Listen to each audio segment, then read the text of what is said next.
welcome to the Epic Fantasy Book Club Podcast. I'm Joe. Here with me is my co-host Dan. Hello and greetings. And don't forget to share and subscribe if you haven't already. We're trying to get to 1,000. Once we do, we're going to publish the first chapter of a dark fantasy novel. Now that that's out of the way, what's interesting is that the ring falls into Bilbo's pocket on page 81. Yeah, he picked it up. Now, Bilbo claims in later years it fell into his pocket. Now, Tolkien himself said, don't trust what Bilbo said there, which basically means he picked it up. It was stronger than him almost. Now, the ring was supposed to be on an island, and I don't think Bilbo's on it. So, like the interior island. Mm-hmm. So, this means that the ring might have made itself there, its way there to an extent at some point. Maybe Gollum dropped it without thinking it. Where, I won't say possessed, but influenced Gollum into picking it up, then dropping it one day near there, and just as Bilbo was arriving or something. Mm-hmm. It's a throwaway theory. It's not very important. He gets the ring. That's all that matters. Yeah. But a lot of what goes down in this chapter is pulled into question by Tolkien himself. Now, I don't like this, because basically, if you can't trust what's written, what's the point? But on the other hand, if we trust enough to say that the riddle puzzle, the battle, the clash of the goblins kind of happens, but not exactly as it's presented moment for moment, I think we're on safe footing.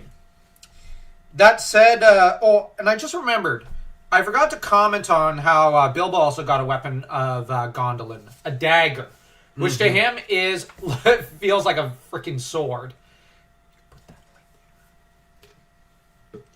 Which, because of small size, he's 3 feet tall? Now, as to the goblins, they apparently dug the cavern, the tunnels, and Gollum liked to don the ring to strangle a goblin and then eat him. Because he's a cannibalistic little hobbit. Gollum's sick and depraved. But that's not... Yes, he's made conscious decisions, but it's also the corruption of the ring. Mm-hmm. Which, think about it. This is what just about anyone can become with that ring on their finger. Yes, and that is scary. Yeah. Not that Smeagol, to begin with, had a lot of willpower. The riddle-battle begins on page 87, and it really does feel like a almost metaphysical, spiritual battle between Bilbo and Gollum. Yeah, I actually enjoyed that. Yes, I love the battle between the two. What has roots, as nobody sees, is taller than trees, up it goes, and yet never grows. A mountain. Yep. I'm terrible at riddles. But even I went, mountain. 30 white horses on a red hill, 5 they champ, then they stamp, then they stand still. Chestnuts. Voiceless it cries, wingless flutters, toothless bites, mouthless mutters. Wind. Now, it's interesting that as they go on, they diverge more and more. An eye in a blue face saw an eye in a green face. That eye is like to this eye, said the first eye, but in low place, not in high place.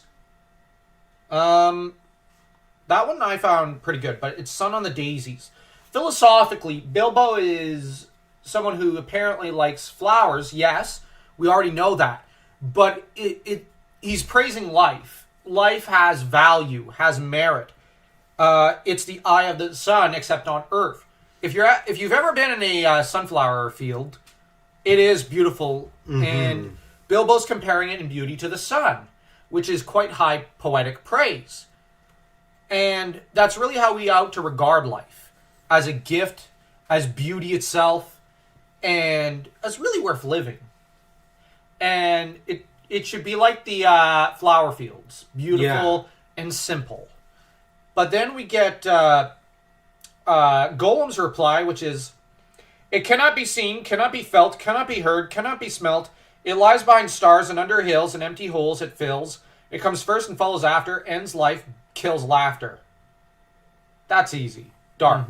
Now, I've seen Tolkien lore geeks say Gollum's riddles are better than Bilbo's, and I disagree. I actually think that Bilbo's... They represent the philosophy of the two characters, but this doesn't mean that Gollum's are better. I'll actually say the dark one, I was going, this is dark. I'm not good at riddles. I'm even worse than you. And I was going, that's dark. A box without hinges, key or lid, yet golden treasure inside is hid. Eggs. Mm-hmm. That's basically food. Breakfast. Yeah. So Bilbo is telling us what's important. Enjoying life, flowers, food. Well, not gluttony, but food in your belly and whatnot. Alive without breath, as cold as death, never thirsty, ever drinking, all in mail, never clinking.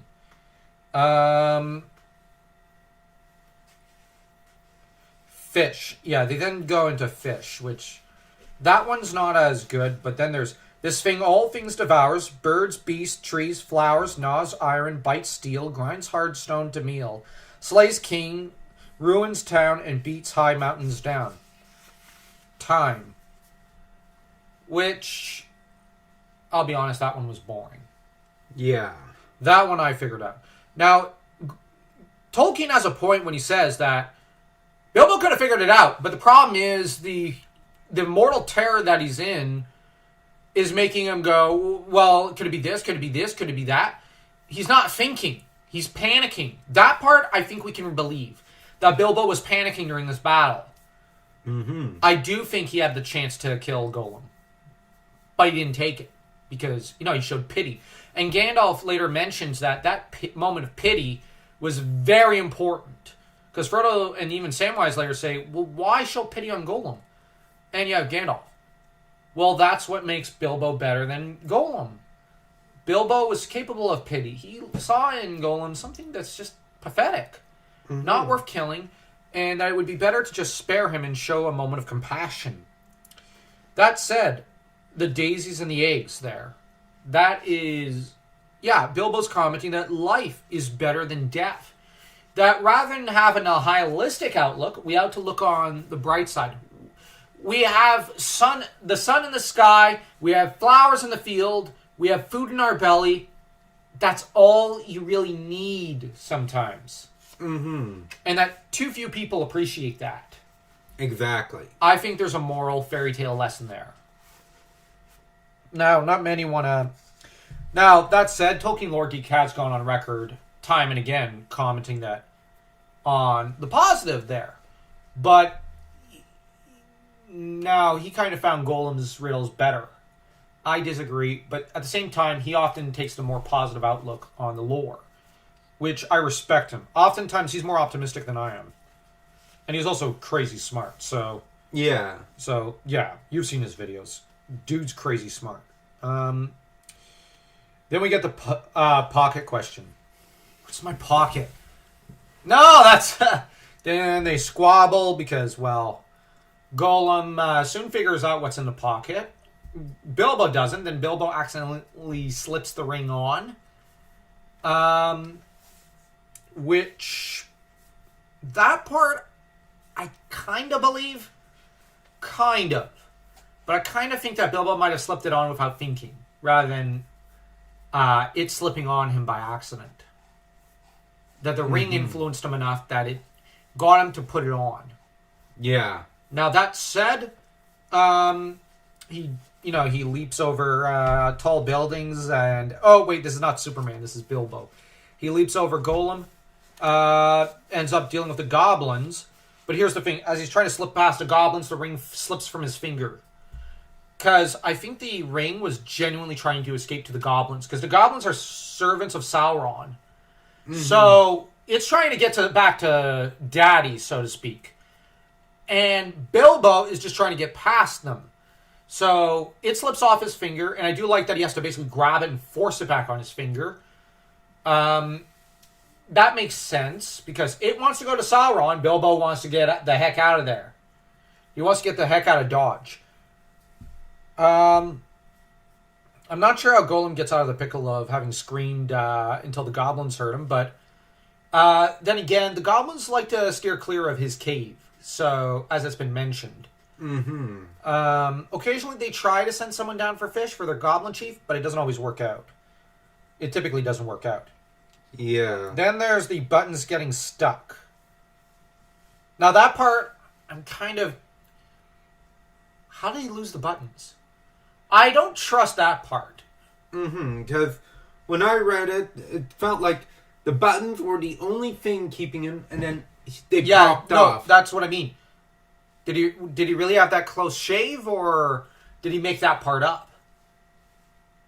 Okay. Because the entire book is told from Bilbo's point of view. This is him having written his memoirs, essentially. So this is his version of what happened. So we can't trust it. Exactly. And in Lord of the Rings, we find out he was a bit of a liar about some parts of the narrative. Mostly what happened in this cave. Now, with that said, everything that happens in the Lonely Mountain, we can trust. But here, we can't. Because, well, there are elements of with Gollum that he's not telling the truth. But I think for the most part, the story is generally true. But the buttons thing, I wonder if maybe Gollum wrenched him off of him. Or in the struggle for the ring or something. Or if... I don't know. I know it's a little weird to nitpick at the door thing, but it seems okay. How'd you get stuck there? To an extent. And it seems awfully convenient. I just think that there are parts that it's shifty. Now, once he's out, he's clear of the Misty Mountain. The Misty Mountains... well, they were a pain to get through. But we're about halfway through the book now. Let me just check something.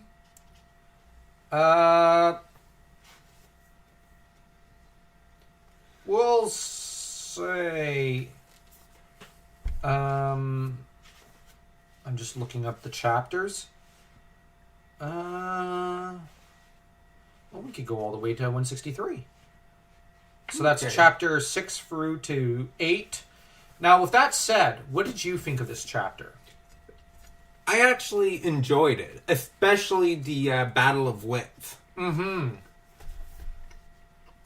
Because, sure, Bilbo fought off some of the goblins. But he slipped past them. But I was... actually enjoying the riddle battle. It's like taking my a bit more time to enjoy it. You don't get Battle of Wits like this. Yeah. What I liked was that you've got... it harks back to Norse mythology. Because as you know, Odin always engaged in these duels. Like one duel, I think it was, name all my names. Well, actually, Odin's told. Well, it's just name all the names you've got. Whoever has the most names in that certain contest, I think, wins. Not Tolkien. Odin has more than 1,000 names. So, he then goes to list them all, and you have his opponent. Okay, stop! You win this round. Next round is... Now, they were betting on their heads. Whoever wins gets to chop off the loser's head. But when Odin wins, he says, no, not chopping off your head. I like you. You're smart. You know a lot. And you have the loser, Vafthrudnir, I think it is. But you know more. Yeah. But just because I know more doesn't mean I should lord it over you and chop your head off. You did good, son. You did good. You challenged me. You have courage. You have wisdom. You have intelligence. You ought to live longer. Good for you. You could hit the road if you want. And, basically, I'm not going to kill you. I never wanted to. And Vafthrudnir tells him, I'd have killed you. Yeah, but just because you would have done something like that to me doesn't mean I should do that to you. And Vafthrudnir declares him a friend. from that day onwards. So Odin, that's how... It's interesting because Odin engages in duels of wits with giants and demons. But where it's interesting that Thor always prefers to smash them, even when some of them prove to be possible allies. Whereas Odin prefers to try to make friends of them and redeem them. That's one of the main differences between Odin and Thor in Norse mythology. But here you have the Odin-esque type of duel of wits. Now, the thing is, Vafthrudnir in Norse mythology does prove to be a noble guy. Gollum is not. But you have the fact that Bilbo would not kill Gollum at the end of this duel, while Gollum would kill Bilbo. Yeah.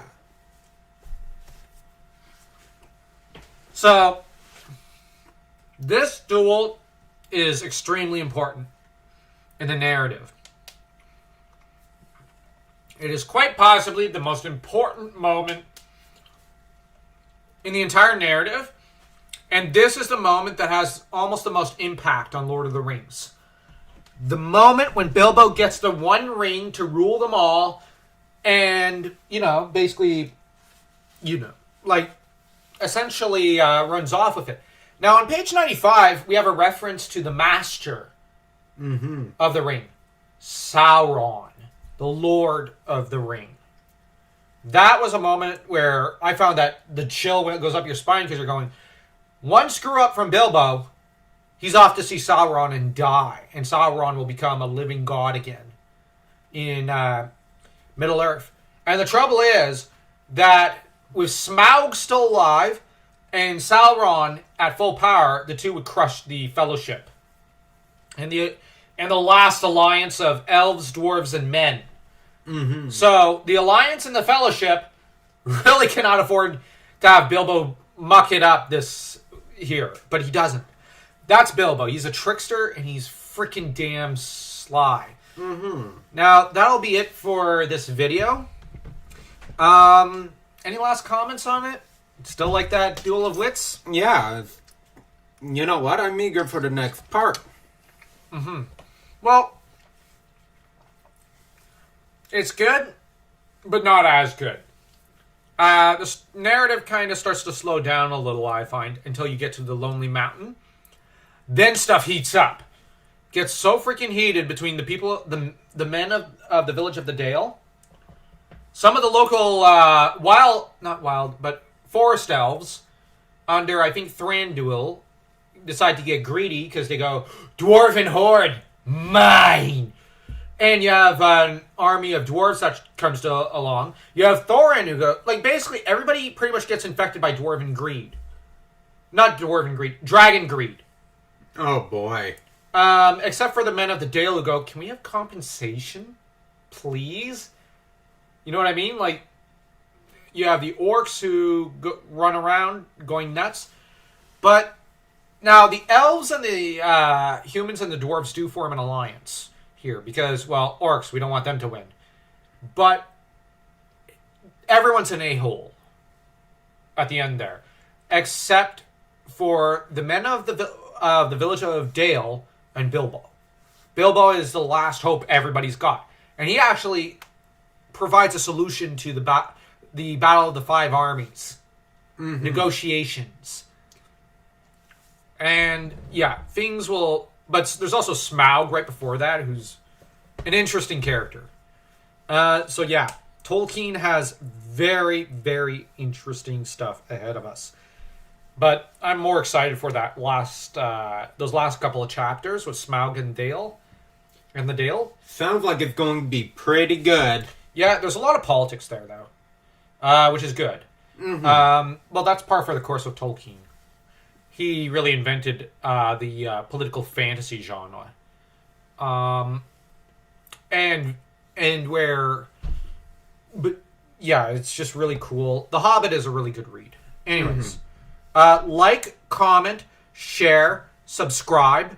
We're trying to get to 1,000 subscribers so we can publish that first chapter of a dark fantasy horror novel. So stay tuned for our next video.